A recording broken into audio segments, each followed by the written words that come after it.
C'est à l'hôpital de Mont-de-Marsan que l'antenne landaise France AVC 40 avait remis un chèque de 2 000 € à la Fédération nationale France AVC le 23 novembre dernier.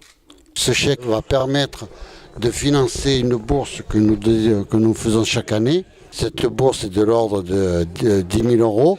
Ça permet à un étudiant des corps médicaux qui font des thèses sur un protocole qui pourra améliorer les patients. Donc ce chèque va nous servir à financer un peu cette bourse. C'est vrai que la fédération ne fonctionne que par les dons.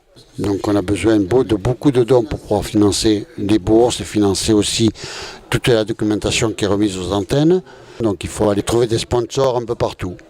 À l'occasion de cette remise de chèque, une visite de l'unité neurovasculaire de l'hôpital était organisée afin de voir où et comment sont traités les patients atteints d'un AVC.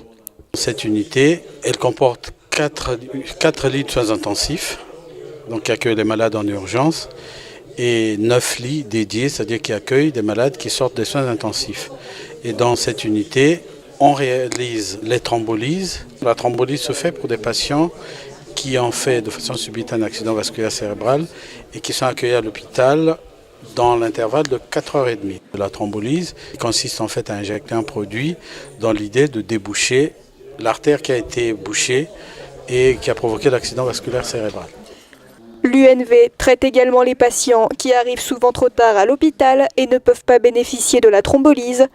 Ceux-là auront plus de chances de garder des séquelles suite à leur AVC et il est donc important de se rendre à l'hôpital le plus rapidement possible afin de limiter la gravité des symptômes. Malgré les campagnes qui sont faites, on a l'impression que les gens n'ont pas encore pris conscience de la gravité de l'accident vasculaire cérébral. Peut-être parce que ça ne fait pas mal, parce qu'en cardiologie, je crois qu'il y a des progrès qui ont été faits. Mais dans le cas de l'AVC, on a encore des gens qui arrivent à l'hôpital 3-4 jours après le début des symptômes. Ça ne devrait plus se voir. Il faudra peut-être que régulièrement, avec l'aide de France AVC, qu'on refasse cette piqûre de rappel régulièrement.